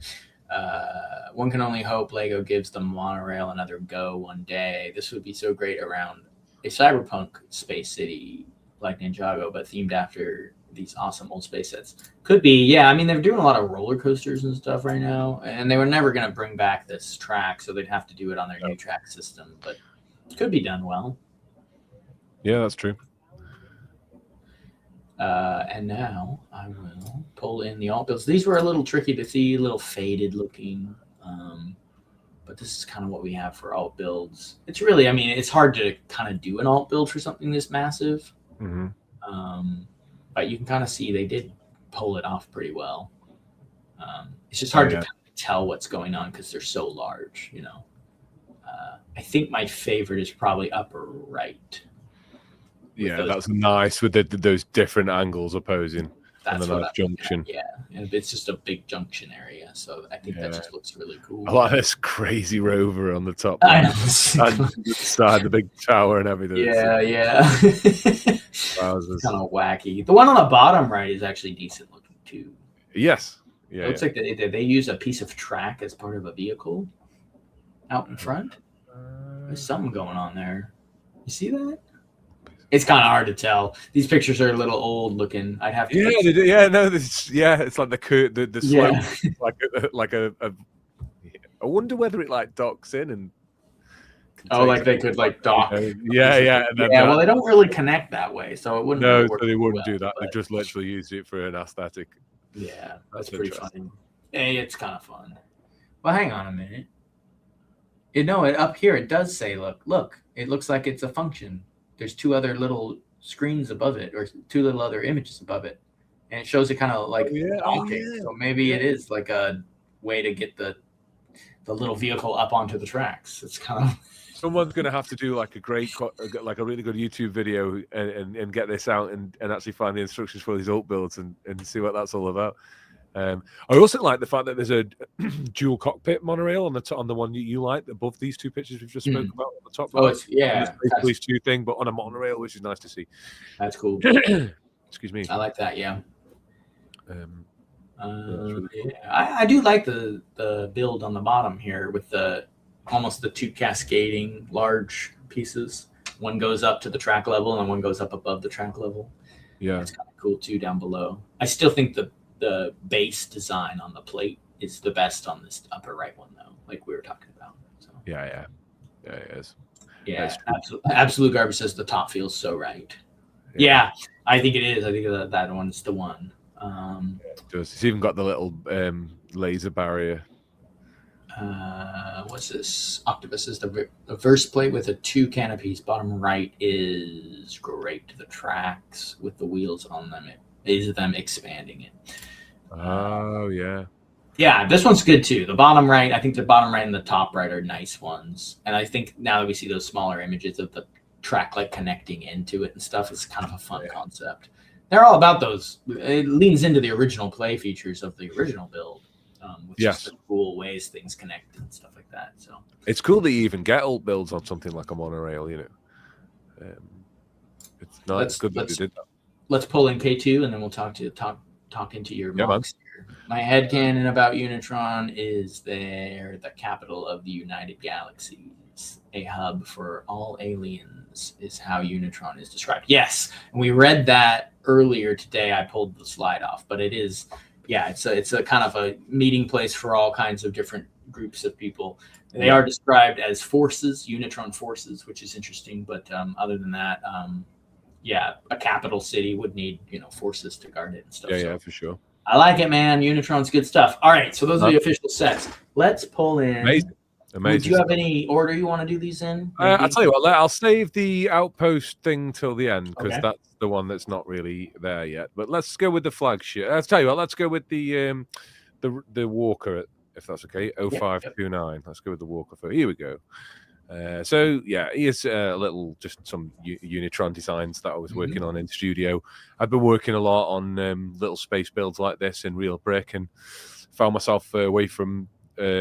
Sometimes when we go to Wales and stuff, I get a lot of laptop time because I've got my collection, but I'm still sort of revved up in that mode. And actually, sometimes it helps in studio because I've just got a fresh familiarity with exactly how some of these hinges and turners work together. Right. So I just got stuck into this one. I wanted to give them a walker, and I love the Alienator for Blacktron, and amongst others, I really love the Classic Space one as well. So I wanted to give them some magnet tech and stuff, and kind of tie in some of the tech from some previous factions. So obviously the top pod does take off. That's modular, but not with a pin, just with some of the larger jumpers. So that will make it. You could probably make it connect with the other ones, right? Though you could totally modify. It wouldn't be a tough modification. And then the little guy who's sort of in the middle of the where the bridge between the two lower arms, that chair detaches like the Space Police 1 design, so we can fly around. So if the top ship takes off, he can still control this from there for some of its more rudimentary functions like walking and traveling. So I love it. So it's kind of tying into that kind of Unitron, a flight and a land in one set. They do a lot of that. I like it a lot. I like some of the parts you see here. I'm gonna point out a couple of things. Magnet tech makes sense a lot for these guys. I don't think there is much, if any at all, in the original theme, but it would fit well with all the other functionality they have. So I mean, it fits in any space kind of theme, but like especially Unitron, I think because of the amount of pods that clip in and out of the ships, and just magnets do make sense in this theme. We got the trans yellow box. This is absolute garbage. I want to point that out. The trans yellow boxes and the aqua stingray arm. Is this a stingray use here with the little, or is that that might be hydronauts actually? But it might be. Stingrays is the trans neon yellow boxes, I think. So yes, pull in a couple of great parts from other themes to make this work well. So I wanted to point that out. There's no trans blue, unfortunately, for the container box. There is normal blue, etc. But I wanted something, and they do use trans neon as an accent, so I just I went with that, and I think it looks all right. I think it works great. And of course, because they use those, they're interchangeable with those Spirius panel pieces, and they use them a lot. I bought those in as well. Totally. Yeah, it's nice. Great. I like it. It's fun. Would have been nice to get them with the red bits being yellow, so it matched more like the Unitron uniform, but at the same time I just accept it as it okay for both. So I think Space and 80s theme deserved a slider walker. This rocks. Thank you, man. I appreciate that. And you gotta love a shuffler, slider, walker, whatever you want to call them. It is quite a unique little configuration, but I quite like it. I think it's cool. I like what they did on the new Blacktron Renegade as a sort of dedication to it as well, with some of the newer parts, but a similar concept. So it's a staple classic, fan favorite thing for sure. So I thought I'd try my hand at giving Unitron one. I use that system for some stuff for sure. K2 says bottom guy looks like with the levers reminds you of Pacific Rim. Better show or better movie than it should be. That's true. I actually kind of enjoy that. These movies, Now we're gonna go off on movies. It's funny that some of these movies I kind of watched once and I'm like, yeah, it was fine. When it came out or whatever. I look back on it, I'm like, that's kind of cool. Like, I kind of missed some of that wild stuff they were doing with movies. A lot of sequels are trash and things like that, but like it's fun to see. Like, I don't know, I'm starting to have a soft spot for some of these movies I thought were just okay at the time. And now I look back, I'm like, you rewatch them. And maybe it's also part of it is rewatching some of them with my kids. They're getting old enough to enjoy them for the first time. So you get some nostalgia blast and stuff. No, maybe, Pacific Rim's a good time. I agree. It's not too bad. I think also there's another element of it. This is just like there's less good stuff going on. So yeah, maybe. Yeah. You start to realize that like when your B movies were like starring like Christian Bale fighting dragons in a post-apocalyptic London, and that was your B movie for the year, you're like, okay, we've fallen far as a society. Yeah. What is happening? It's that Reign of Fire. You ever see that one? I did. Yeah. I did. That movie might be a perfect movie.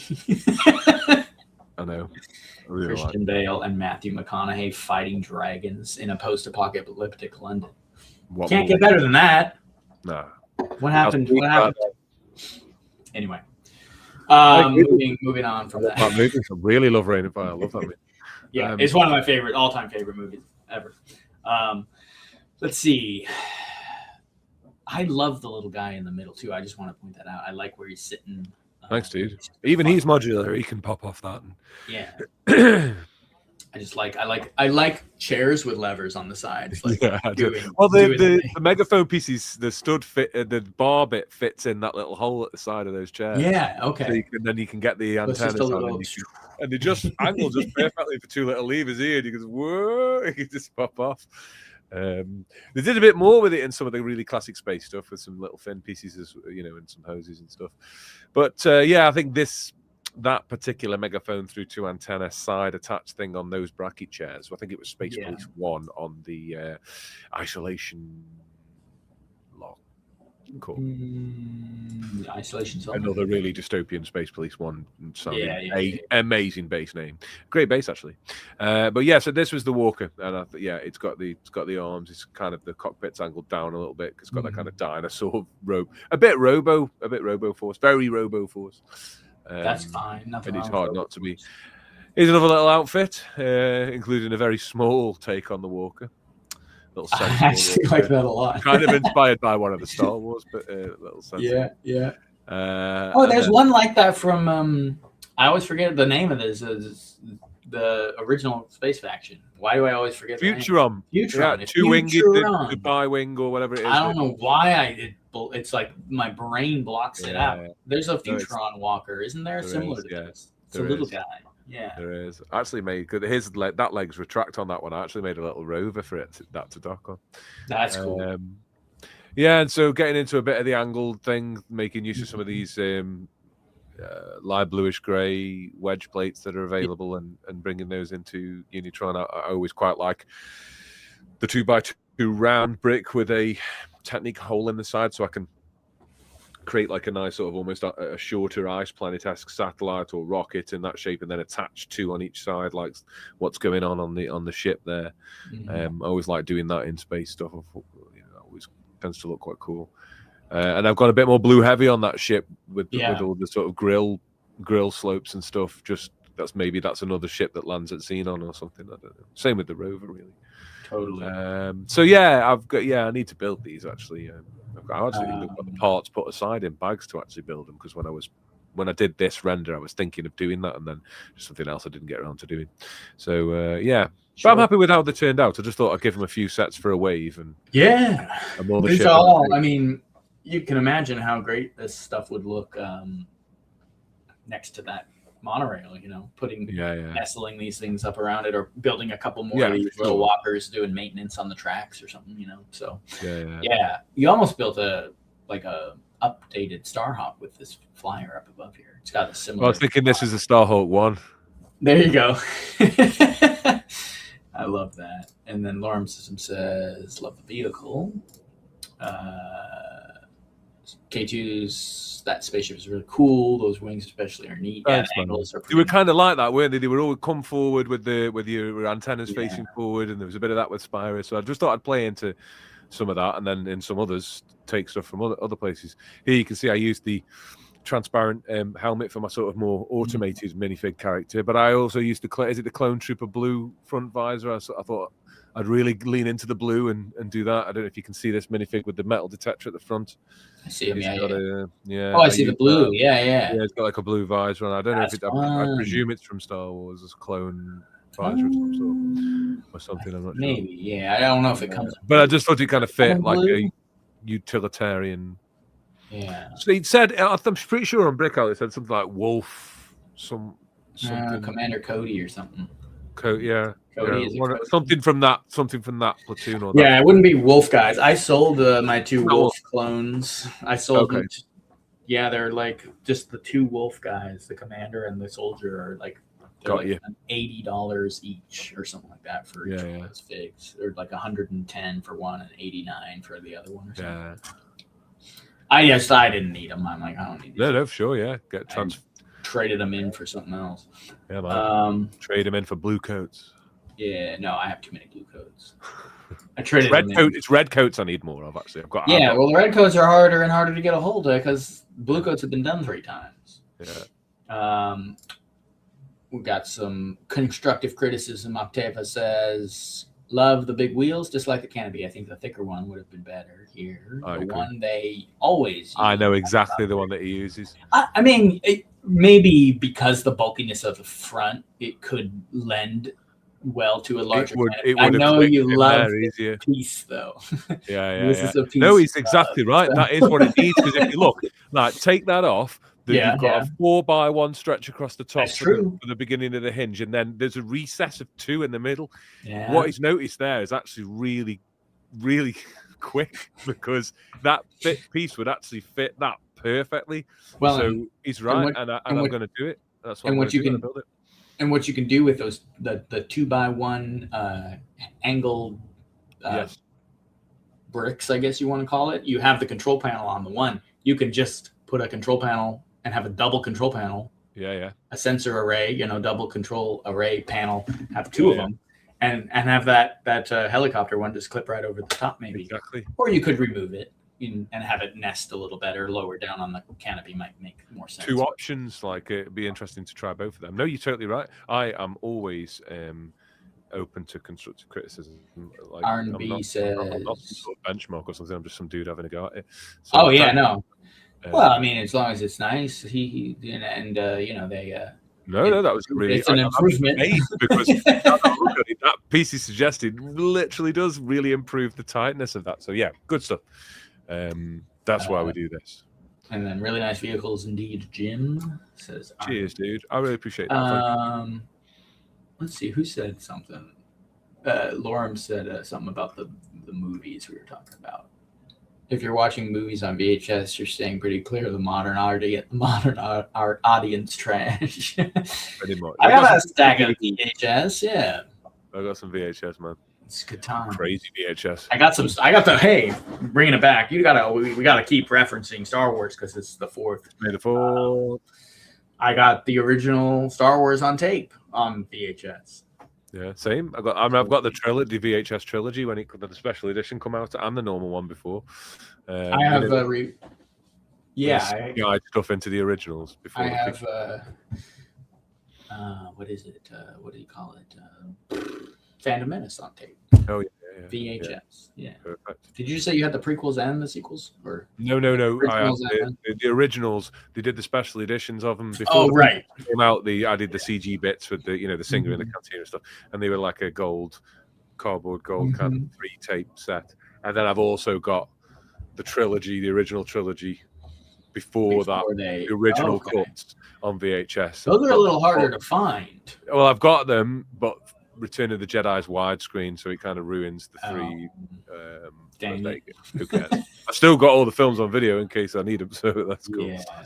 But the set's cool. I'll keep that. I think Lucas actively tried to destroy the tapes that were not the special edition CG edited ones. Yeah. And there are parts, I'm going to be honest, now that we're kind of on it a little bit, I think especially in Empire Strikes Back, there's a few scenes like in Cloud City and stuff on Hoth. That's actually pretty good. I mean, they're kind of like extended shots. Yeah. Like I don't think that they're bad at all. I think that I loved it. We loved it. Is improved with a lot of what they added. Yeah. But I think it's like silly. Like people get like obsessed with it to the point where they have to get rid of the one that we have to like destroy the originals and only have these available for people. So, it's funny stuff. No, that's a silly perspective. You should keep everything on the table because it's nice to compare, and that's where your conversation comes in. I don't need to explain why that's a silly idea. I don't think. Keep all the different versions. It's funny to have different stuff knocking around. Yeah, it keeps it interesting. I agree. Let people make their own decisions. You don't need to censor stuff or cut stuff out, or just keep it all out there, and we can. It's a mocs game, mate. It's a mocs game. Yeah, exactly. Yeah. So yes, Octopus says exactly the gap around the console. So yes, we got there. Yeah, no, he's right. He's perfectly right. It's worth quite a lot, Jason. Yeah, I think the original one you're talking about, Jim, the one you have that's not edited, is worth it. And people, it's hard to get now. People, like I said, I believe there was an active campaign by Lucasfilm to destroy many of the old tapes. So the front covers are really cool with Luke on his lightsaber and stuff as well. It's good fun stuff. Yeah. Let's get this guy. This might be my favorite one. This is my funky one. Yeah. I like this one. Every wave needs funky, and I went funky with the sort of. It's not the mothership that I've still not made, but this is like a slightly bigger ship. So yeah, sort of going ahead with that big grey angled plates and stuff, keeping that theme. But then I went blue with the radar dishes, brought the blue in that way, and with a few slopes. Works for me. And I just kind of go for it with this kind of. There's almost like a TIE fighter thing going on with these wing pieces. You know what I mean? I saw Unitron as the place to try something different with the classic space palette, so I really pushed it a bit. And again, there's nothing new like we've seen, and then you'll see the back wings take something from Space Police 2 from the Rebel. Definitely. Rebel Strike. I like the angled structural bar pieces. I can't remember what those called. Yes. Support pieces. Stanchions. Coming off the side. Yeah, the stanchions coming off with the wings on them. I think that looks cool. Yeah, no, it's... this one feels a little more... Lorem says this one fits right in with the system aesthetic. This one does feel like it's a little truer to the original system feel. I was trying to limit it a bit. Yeah, this one's you go a little wild with some of the newer parts and stuff, which is totally not a criticism. Because I know that we're doing like what do you call it? It's neoclassic, right? So you're pulling in parts, and we do this with our medieval ones that you've seen on the show a lot, building out a lot of the greebly in detail with newer pieces because they just didn't have as many back then. But this one feels a little chunkier, feel angular. It definitely fits the aesthetic of the. I was literally trying to make like that quirky '90s set that became cool later. Maybe at the time people. I like it, man. It feels like that. I really do. But it takes a lot of it takes influence all the way back from really, really vintage classic space with the rover. If you look at the way the jetpacks are just hooked up on the side. Yep. A lot of air tanks and stuff. 80s space stuff. So there's a few ideas coming in. I like the trans blue angle 2x slope too as the windshield that he's sitting behind. Yeah. It's almost like a micro scale, like big rover. Yeah, like a microfighter. Yeah. It's the Unitron turbo tank microfighter. Yeah. Well, without that, to stop it looking like that, you could use the grey one with the grill lines them in black. Because the rover on the Xenon base had like a like a trans chassis, almost like an energized chassis, that was kind of where that idea came from. But like I do quite like the fact that it also looks like a microfighter. I think that's quite cute. It's tying. We're tying it back to Star Wars. We got the microfighter turbo tank Unitron edition. Yeah. And it works for me. And it's also in part kind of inspired by some of the prototype stuff with that like back stanchion. The middle, you can't see it from here, but the middle bit you can put that buggy in it. So there's there you go. Really? Plate that goes across the bottom. With that. And the inside chassis, two plates width will just clip onto the jumper. The wheels hang over a bit, and it fits under. Perfect. So that's and the minifig goes in the back. And that answers Octopus' question. I like to hear. Hope there's some cargo hold that you can detach from the center. Well, it's the vehicle that drops out at the center. So Yeah. boom. That's great. I like also, we were talking about these. I think you were talking about the boxes that you used with the red, maybe look better with yellow or something on them. Yep. But we have established that Unitron uses some parts from Spyreus, including the computer consoles. So those There's are one of those 2x2s on the Starhawk, because that's a Spyreus box, isn't it? Yeah.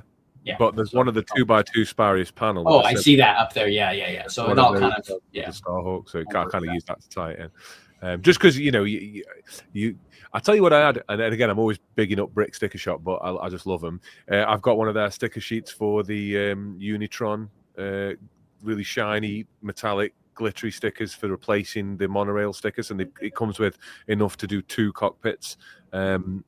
So there's another version of like the Unitron cockpit that has that decoration down the side with the gear mechanic, and also you can stick one on the long battery box. So I've got a few of those in real life, for real life mocs of Unitron as well. So I'm looking. There's one on my Ionizer, for example. So I'll pull that in some other time, maybe when we do Spyreus. Yeah, that'd be fun. Did we do Spyreus yet? I don't think so. Can't remember. I don't think we've done them yet. We did. Oh wait, did we? I don't have any mocs for them, so I don't think we did. Anyway, like the cross between the Space Police 2 and the Rock Raider ship. Oh, that's cool. That's K2. It kind of does have that shape. Yeah. What was the name of that ship now? You get that for 20 points. Drop the name of the ship in the comments. Perfection. Love a good-looking, youthful gap. Yeah, it does look a bit empty from the side. That's why I've sort of tilted it and had so you can see the stanchion wings and show them off a bit. But you also have a hose box, firefighter hose box there in the middle, which I actually really like. Isn't that what that is there, or a winch? Yeah. It's got the winch with the winch thing on. Because if I was going to build it for real, I was going to try and find some way to like get a little hook on that or something like that. And sometimes rendering these string things can be a bit annoying. So in this case, it's just the box with the turner, and you can't see the string. But yeah, there would have been some sort of rescue winch there for sure. Love it. Yeah, well, they don't have string or anything also in those system programs, so you have to draw it in later or whatever. That's it. And then speaking of incomplete and unfinished, this last one I've got for you. So before my old Mac died, and I mean completely died, I'm unable to retrieve any of the files, and some of this sketchy stuff I was working on got lost. It's no problem. I could build this again in like one evening.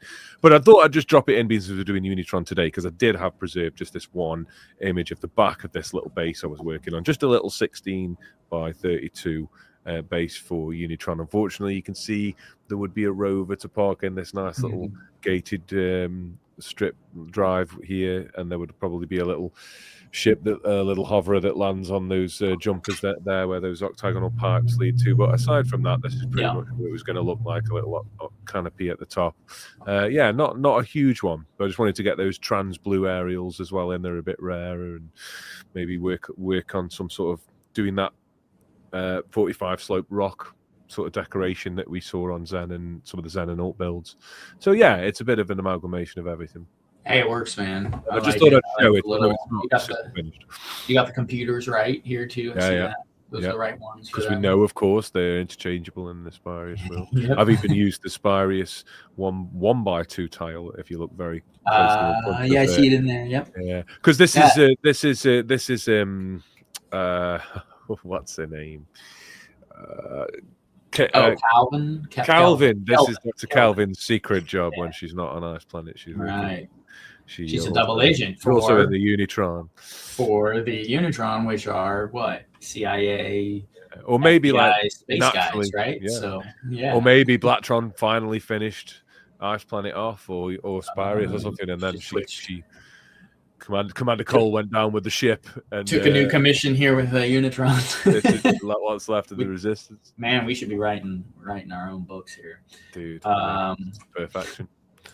So yeah, this is just something I think I'll jump in. I love it. No, Lorem likes the base. Damn, I love this base. Lorem and I think both kind of like bases as a whole. Yeah, I love bases. We're both like leaning into that location. That's my biggest, again, Star Wars reference. We should do a little counter. Someone should do a counter every time we talk about Star Wars in the May the 4th not Star Wars episode. K2 says, "Where's the Yeah. Unitron ionizer?" And honestly, I made a rod for my own back there. I totally understand what you're saying. I should have it. Where is it? This is an outrage. My first excuse is I'm not in the Lego room. Otherwise, I'd just be getting it out of the box now for you. The second excuse is I still really want to really finalize and rework the bit at the back that the ionizer drops off. So here's my deal. When we do Spirius, I'll bust it out real quick. Perfect. We'll do it. We'll take a look at it with Spirius because these are conjoined themes to an extent. Yeah, man. That's but no, my gripe with Star Wars, just going back real quick to finish that thought, was that my biggest issue with them is the lack of bases and buildings. Star Wars has become almost a theme solely rehashing the same 12 ships over and over again in different scales and different forms and designs of the same thing over and over. And almost no Lego Star Wars sets are locations or bases. And if they are, they're dioramas that are made for shelves, not actually play sets or play scale anything. So that's kind of a general gripe of Lego as a whole. They're really vehicle heavy. But for Star Wars in particularly, the amount of incredible, interesting locations, especially now that they've got all the shows and like love them or hate them, you got all these new locations, all these pretty, overall overall Star Wars visual effects. If the stories are trash and the acting's not great, that's the visual effects usually, for the most part, are up there. Choreographed could be garbage, fighting sequences could be trash, but like all that to say, there's hundreds of locations Lego's never touched in Lego Star Wars, and there's even like incredibly iconic ones like Naboo Palace.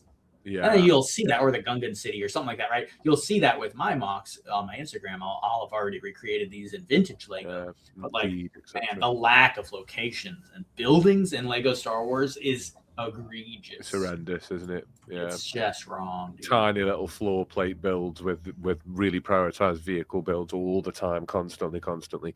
It's it's one of the reasons I checked out from it a little bit. I was a bit gutted from the very beginning. I'm going to be totally honest. Even from the very first lovely waves of Star Wars Lego, I was a bit like, well, you've made Star Wars ships that don't quite look right. They look dead blocky, and I could have just carried on having the space that I like. And the reason I thought that way is because at the time, I used to collect Star Wars Action Fleet, which were Micro Machines toys, and their ships were really nicely molded with all the nice figures. So I collected them. So I was like, what's the point in doing this in Lego? They can't even do the curves. It's totally blocky. But obviously, as time went on, I'd be eternally battered down for that way of thinking. And that's, some of that's a good thing, and some of it, like, I will just keep my classic space, but that's me, innit? Micro Machines were fire. Star Wars Micro Machines are some of the best things ever made. It was amazing. I think they're the coolest things ever. Cool. All Micro Machines as a whole, just that whole thing is awesome, crazy stuff. But that also, speaking to the original waves of Star Wars, it's a good point. They didn't make any locations either.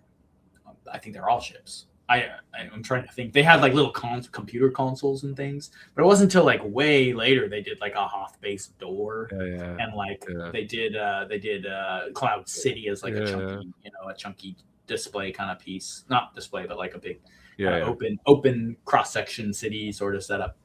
Yeah. So to be fair, they didn't really bother with locations at all in the originals. I think they kind of can get away with it though, because it was the first waves of Lego Star Wars, and of course you're going to make the Millennium Falcon, the TIE Fighter, the Y-wing, the X-wing, the A-wing. Of course, you can't. It's great, but you got to make all the ships first, and then now we're like, 20 years later, maybe we could have a couple of the iconic locations, maybe. Yeah, no, for sure.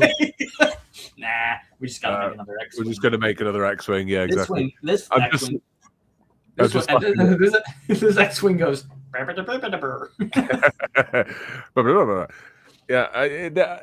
still can't get my head around that lot. I'm just laughing at Arnie HB on the low here. Classic Jim with his love for blue 75 inverted slopes. I do love blue inverted 75 slopes, and I won't hear anything wrong said about it. They're good pieces to love. I love 75 slopes all across the board in any format, really. Yeah, pretty good. But yeah, so that's what I've got to offer to Unitron. It's fantastic, man. I think it was cool because last week we talked about the Native Americans, and I brought in several builds, 5 or 6 builds for them, and you hadn't mocked in that universe much. I don't think. No, I think you kind of recreated one that was similar to mine. I've only just I would have shown that Cowboy. one. Personally, the one you did do that was similar to mine, it is similar, but like there was enough of a unique take that we could have showed it. But anyway, so we covered all my mocks from last week. So now it's less fun. that, and that it was more of like it wasn't like design. It wasn't a mock to present design. It was me trying to just come up with something, knowing the parts that I've got that would fit that thing that you did, so I could have like something resembling a brick stock build on my shelf, because you haven't got instructions for that one. You get me? So yeah, no, that's cool. Don't worry about that. But yeah, that wraps it up, I think, quite nicely. And we will come on to Sparius at some point, because they deserve a talk as well.